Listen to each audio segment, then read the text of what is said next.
Hoy nos acompaña Javier Careaga, exnadador, 2 veces olímpico, panamericano, centroamericano, más de 20 veces campeón nacional. Acompáñenos. Yo soy Carlos Asi y esto es 24 Minutos.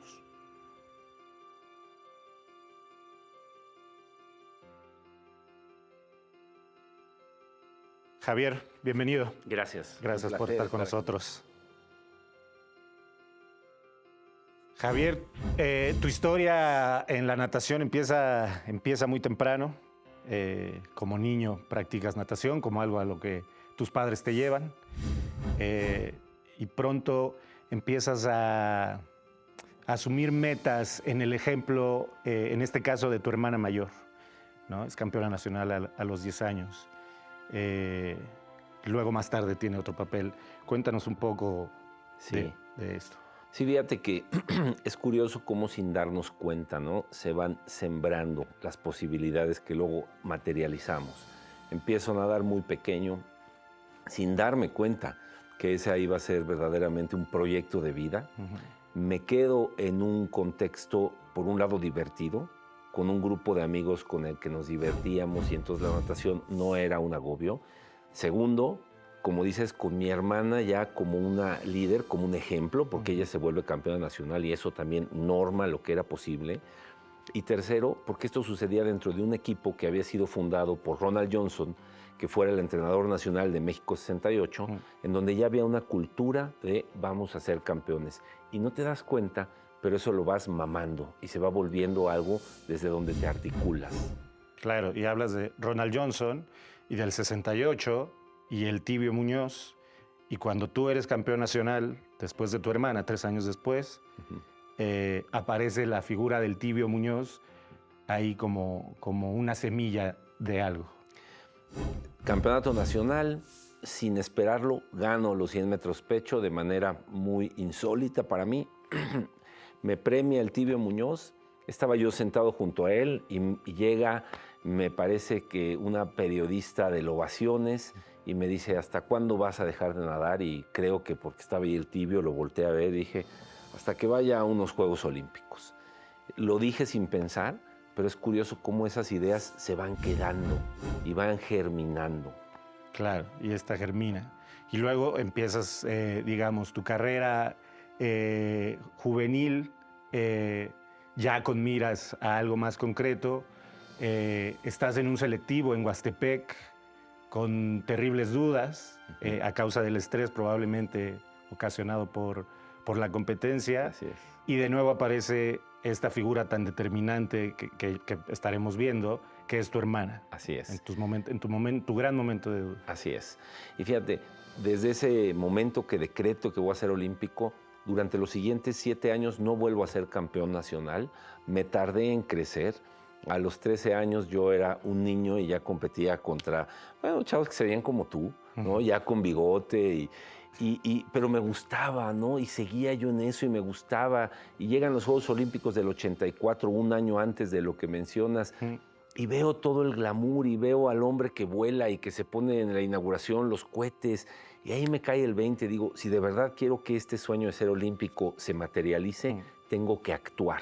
Y entonces me planteo que el primer paso es, en un año, volver a ser campeón nacional. Y no solo eso, ganar los campeonatos centroamericanos de categorías a mis 17 años. Y eso nos lleva al momento que comentas. Nadé muy mal el 100 pecho, llegan los 200 pecho, que era mi prueba, estaba yo en el suelo anímicamente, y llega mi hermana, me dice, oye, tranquilo, a ver, tú ya eres un campeón, tú eres mi campeón, pase lo que pase. Te voy a pedir una cosa nada más, diviértete. Y eso me cambia por completo la energía. Me subo al banco simulando ser Victor Davis, que había visto ganar los Juegos Olímpicos un año antes, en mi prueba, en 200 pecho, y gano los 200 metros pecho, ¿no? Arturo Jicotencatl del Excelsior hace una narración que ahí tengo guardada, verdaderamente bonita para mí, porque siento que logró ver lo que yo sentía, que salí con determinación, con que a ver qué pasa, pero voy con todo. Y en ese momento se exorcizan esos miedos, esas dudas, y me doy cuenta que sí es posible ir a unos Juegos Olímpicos. Y seguimos ligados a la figura de tu hermana, ¿no? Que primero fue ejemplo, ¿no? en su campeonato nacional. luego fue guía, porque también en lo familiar estuvo muy involucrada contigo. Ahí fue como salvadora y luego tu hermana tiene un accidente y se convierte en mucho más. Así es. Eh, Sí, efectivamente, esa misma tarde, esto fue en Huastepec, regresando de Huastepec, mi hermana tiene un accidente en la carretera de Cuernavaca y fallece. Y eso, por supuesto, es como el punto de inflexión en mi vida. Ujú. Porque ya mencionabas tú cómo ella me ayudó a nivelarme, ¿no? Es decir, eso no es importante y de pronto pasa algo en mi vida que sí es trascendente, que sí es irreversible, que sí te cambia por completo, ¿no? Ujú. Entonces a los 17 años, con todo el dolor, la confusión, la natación se vuelve un santuario para mí y se amalgama mi deseo de ser olímpico, que ya existía, pero que ahora se vuelve también casi como un compromiso, como algo a lo que yo me podía asir para tratar de subsanar todo ese dolor que sentía por la pérdida de mi hermana. Entonces, los siguientes 3 años, mi hermana está siempre presente en su aura, en la manera en la que yo le dedicaba cada entrenamiento, y mi convicción de ser olímpico ya se volvió así como, esto es porque es. No sé qué tenga yo que hacer, pero lo logro, ¿no? Wow. Entonces, dirías que obviamente la natación te ayuda en el proceso luctuoso y al mismo tiempo este evento te ayuda en la natación. Así es, exacto, ¿no? La natación, yo siempre decía, como los nadadores siempre tenemos los ojos rojos, pues no pasa nada si voy llorando mientras entreno, ¿no? Entonces era un buen lugar para mí, para sacar mis emociones y también al mismo tiempo estaba yo incrementando mi capacidad deportiva de una manera que quizás no hubiera hecho de otra manera, ¿no? De otra forma. Claro. Y eso es, pues realmente se vuelve como un santuario. Y de pronto a veces pienso, Carlos, que yo o algún otro joven en una circunstancia así de dolor y confusión hubiera podido recurrir a otra cosa, a las drogas, al alcohol, a algo que me escapara de ese dolor. Y tuve la fortuna de que fue la natación. Y entonces, fíjate, en la manera en la que vas expiando tu dolor y lo vas transmutando, vas también logrando un objetivo que después se volvió tan satisfactorio en mi vida, ¿no?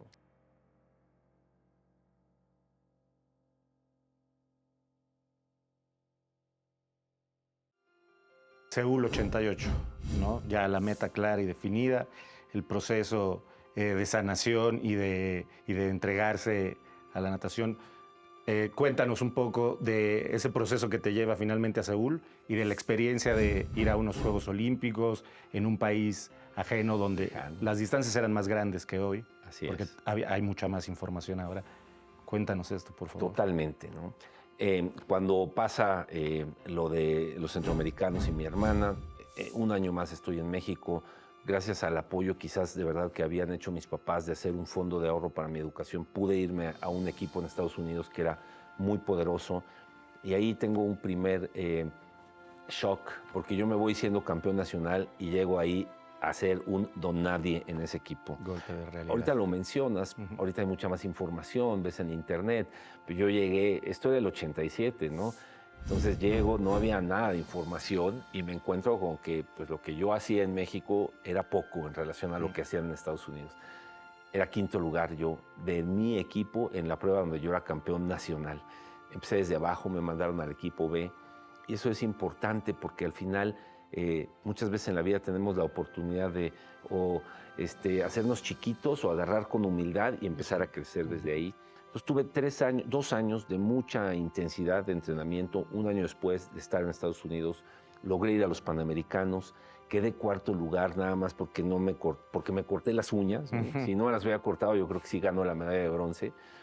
Y te vas ganando en confianza y creo que eso también es importante, ¿no? No es que subas del escalón 1 al 20, vas del 1 al 2 y esa paciencia que a veces no se ve es tan necesaria en el alto rendimiento. Y finalmente llego a Seúl y para mí fue una experiencia de fraternidad humana. Es increíble cómo el deporte a esos niveles trasciende credos, religiones, estados socioeconómicos, identidades nacionales, todos éramos hermanos. Y yo iba con la idea de hacer mi mejor marca, hacer un papel digno. Y lo logré. Pero lo más importante es que me di cuenta que ahí también tenía yo un techo de cristal que me estaba limitando y me pregunté, ¿por qué nada más decidí ir y no me planteé desde el origen ganar una medalla? Y me di cuenta cómo, sin darnos cuenta, tenemos como límites mentales invisibles que nos limitan en cuanto a lo que podemos lograr. Entonces, bueno, eso fue para mí Seúl. Pasa Seúl y entonces ahora la meta más clara es Barcelona. No solo Barcelona, pero como dices, el techo de cristal quizás se había cuarteado. Exacto. Y ahí lo recuerdo claramente. Venía yo de regreso en el avión de Seúl. Y venía yo muy conmovido, escuchando la canción de los Juegos, Amigos para Siempre. No, esa es la de Barcelona.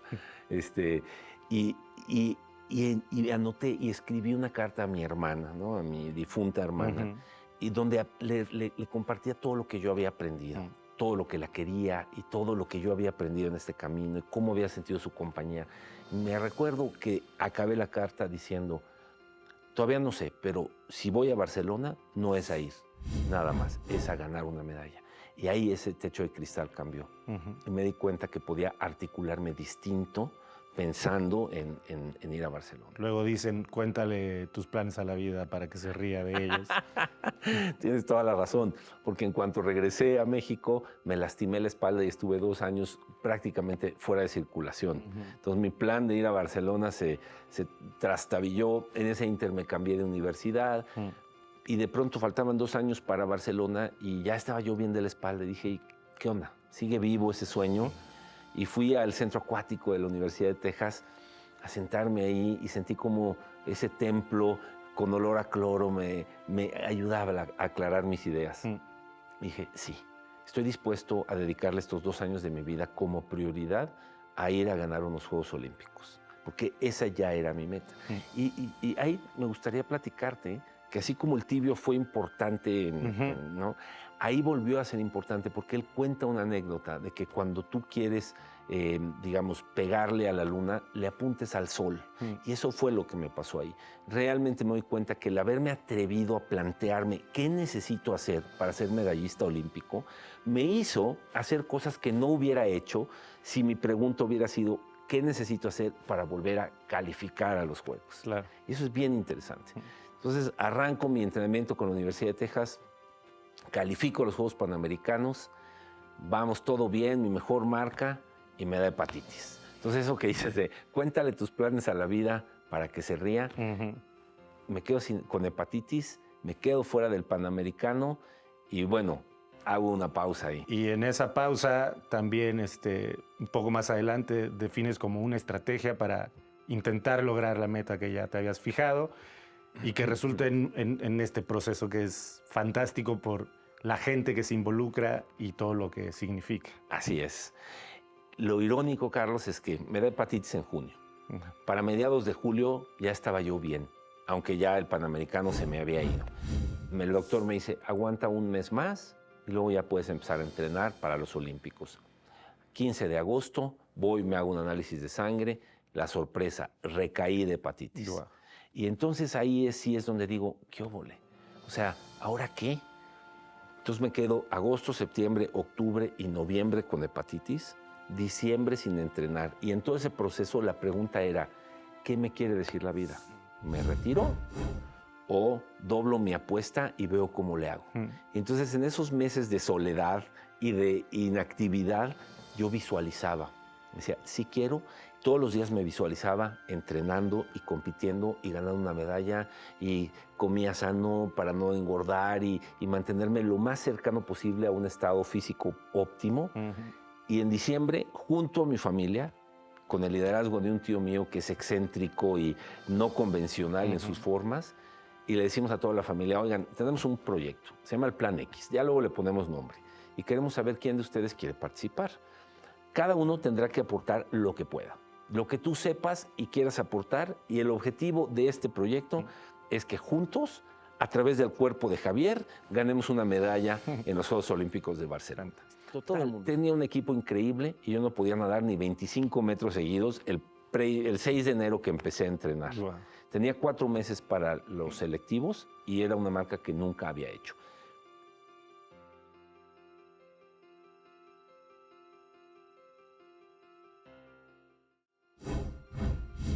Barcelona. ¿Cómo fue esta experiencia? No eran tus primeros juegos, seguramente no estabas tan impresionado con todo lo que veías. En Barcelona ya me sentía yo como en casa, como que yo pertenezco aquí. Te la vas creyendo, ¿no? Y ese es el tipo de preguntas que nos tenemos que hacer. A veces nos cuesta trabajo sentir que merecemos algo y luego te das cuenta que sí lo mereces, es nada más una idea. Llego a Barcelona y mi idea es clasificamos a la final y luego ahí a ver cómo le hacemos. Y ese día tenía que clasificar a la final. Un tiempo 3 segundos por debajo de mi mejor marca. Ya en la final veríamos cómo le hacíamos, ¿no? Y bueno, bajé 2 segundos y quedé a medio segundo de clasificar a la final. No logré clasificar, quedé 12avo en la eliminatoria, pero volvemos al punto de que esa posición y ese tiempo jamás lo hubiera hecho si yo nada más hubiera pensado chiquito. Esa marca que hice fue bronce 4 años antes y ahora fue 12avo en la eliminatoria. Quizás lo más importante para mí, yo estaba muy presionado, me sentía muy cansado, tenía muy poca condición física. En la mañana me había dado un esfuerzo extenuante y de verdad me daba una preocupación seria y real de no poder aguantar otros 200 metros pecho y nuevamente pasar a la historia como el mexicano que no aguantó la presión, ¿no? Y que a la hora buena le temblaron las piernas. Y eso no era cierto. Y de verdad es que también no creo que haya sido cierto en otros casos. Pero me sentía tan cansado que nadé una estrategia distinta, ¿no? En la mañana salí muy fuerte y luego no aguanté. Y ahora salí más reservado y fui de menos a más. Hice casi el mismo tiempo, pero quedé séptimo en esa final, logrando un 15avo lugar general, ¿no? Al salir de la alberca estaba yo retirándome, mi porra en la grada, feliz de la vida. Habíamos logrado quizás la medalla más importante, la de no darse por vencidos. Y eso es quizás una de las cosas más importantes que yo aprendí del deporte, que más importante que el resultado final es no darte por vencido, no quedarte a la mitad solo porque es difícil. Pues sí, sí es difícil. Claro, está esta forma en la que nos relacionamos con el éxito. Y cómo desde fuera alguien podría ver que tú acabaste 15º en unos Juegos Olímpicos y pensar que eso es un fracaso. Exactamente. ¿No? Y no entiende todo lo que hay detrás. A ver, no es poca cosa acabar 15º del planeta, ¿no? Así es. Así es. De hecho, 2 ideas me vienen a la mente, ¿no? Creo que en el deporte somos muy crueles. A un buen cirujano o neurocirujano no le dicen, ¿y qué lugar está rankeado usted en el mundo? No, es simplemente un muy buen neurocirujano, ¿no? Y en el deporte no, es como si fuera poca cosa no ser el mejor, ¿no? Y eso es algo que debe de cambiar. Y concretamente cuando regresé de Barcelona, yo llegaba feliz de mi papel, pero Barcelona nada más tuvimos una medalla, Carlos Mercenario, y aquí en México se cocinaba un ambiente de que había sido un gran fracaso. Entonces un reportero en el aeropuerto me dijo, ¿por qué el fracaso? Y yo me sentí muy mal, porque justamente yo no podía entender cómo él no entendía todo el esfuerzo que había detrás de lograr lo que logré. Y quizás él no tenía detalles, pero yo sí sabía que 6 meses antes estaba en la lona, que tuve 7 meses de hepatitis. O sea, yo sí sabía todo eso y no pude en ese momento quizás decirle, es que no es así. El triunfo y el éxito es personal. Cada quien empezamos en un lugar distinto. Lo importante es cómo movemos, cómo vamos hacia adelante desde donde empezamos, cómo jugamos las cartas que tenemos. El éxito es personal. No se lo supe decir, pero es la realidad. Y muchas veces esa idea de que si no ganaste, perdiste, o el segundo lugar es el primero de los perdedores, yo creo que hace mucho daño a los niños, a los jóvenes, como que no te puedes atrever, ¿no? Porque si no ganas, perdiste. Claro que no. Claro, puedes ganar, ponle el corazón y vas a ganar mucho más por haberle puesto el corazón. El contexto dice mucho ahí. Exactamente. Decides retirarte después de Barcelona. ¿Cómo es esa transición de ser atleta de alto rendimiento a volver a ser civil, si cabe? Mucho más difícil de lo que yo me di en ese momento cuenta. Tremendo. Es tremendo. Hoy el Comité Olímpico Internacional tiene documentado este fenómeno tan complejo, ya sea que fuiste medallista olímpico como Michael Phelps, o te quedaste en 4º lugar por un error, o quedaste en 15avo o 20avo. El transicionar de un hiperfoco a una vida donde, ahora cómo me oriento, ahora qué es importante, cuáles son mis objetivos, cómo le pongo energía a algo. Muy difícil, la verdad te lo digo. A mí me costó muchos años encontrar lo que hoy sé que es mi camino, que es un camino orientado al acompañamiento de personas a que detonen su potencial, pero fue una transición como a ciegas, ¿sabes? Hoy siento que está mejor documentado ese proceso. El Comité Olímpico tiene unos cursos incluso para que los atletas que están en transición puedan tener apoyo para lograr con más éxito esa transición. Más adelante termina siendo presidente de la Federación de Natación. Así es. ¿Cuál es el reto más grande del deporte federado en México para empezar a ayudar a generar atletas con mejores resultados de manera consistente? Yo creo que ser una maquinaria, en donde cada parte juegue un rol y nos entendamos todos como una gran maquinaria. Compiten en realidad en los Juegos Olímpicos las estructuras deportivas de los países. México puede tener talento y puede tener casos aislados de personas que tuvieron las condiciones necesarias para maximizar su rendimiento. Pero México no tiene alineación en cuanto a lo que queremos lograr como país. Falta claridad de esa visión y luego decir, ok, ¿y cómo contribuimos todos? ¿Qué rol juega la CONADE? ¿Qué rol juega el Comité Olímpico? ¿Qué rol juegan las federaciones? ¿Qué rol juegan los institutos? ¿Qué rol las asociaciones? ¿Qué rol los clubes?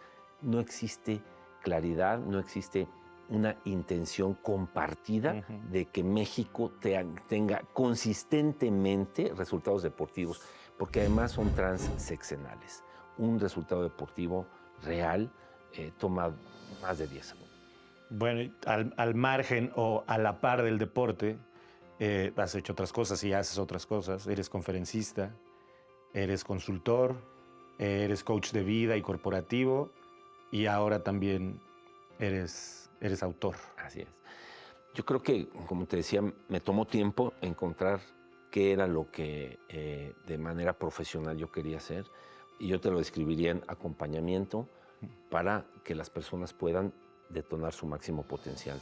Entonces, efectivamente, hoy trabajo como coach de personas, de ejecutivos, de atletas, como consultor, ayudando a equipos y a organizaciones a articularse mejor, a conquistar objetivos a partir de una plenitud personal. Y recientemente publiqué un libro que se llama La meta fue el camino, en donde de alguna manera narro toda esta experiencia que me has permitido compartir el día de hoy contigo.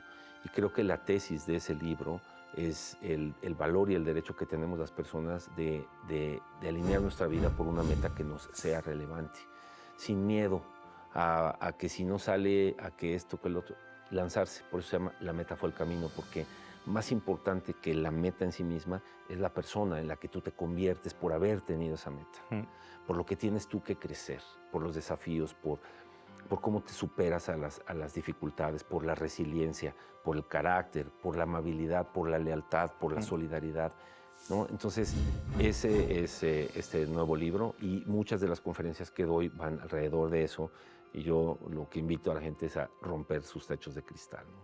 Pues hagamos eso, rompamos nuestros techos de Así cristal. es, porque esto es para jóvenes de cualquier edad. Exacto. Exactamente. Exacto. Javier, muchas gracias por habernos acompañado. Un gusto hablar contigo y a leer tu libro para empezar a cuartear ese techo de cristal. Oye, te agradezco de corazón y mis mayores deseos de éxito para esta nueva iniciativa. De verdad ha sido para mí un honor y un privilegio estar contigo en esta edición. Gracias, Javier. Que así sea. Gracias.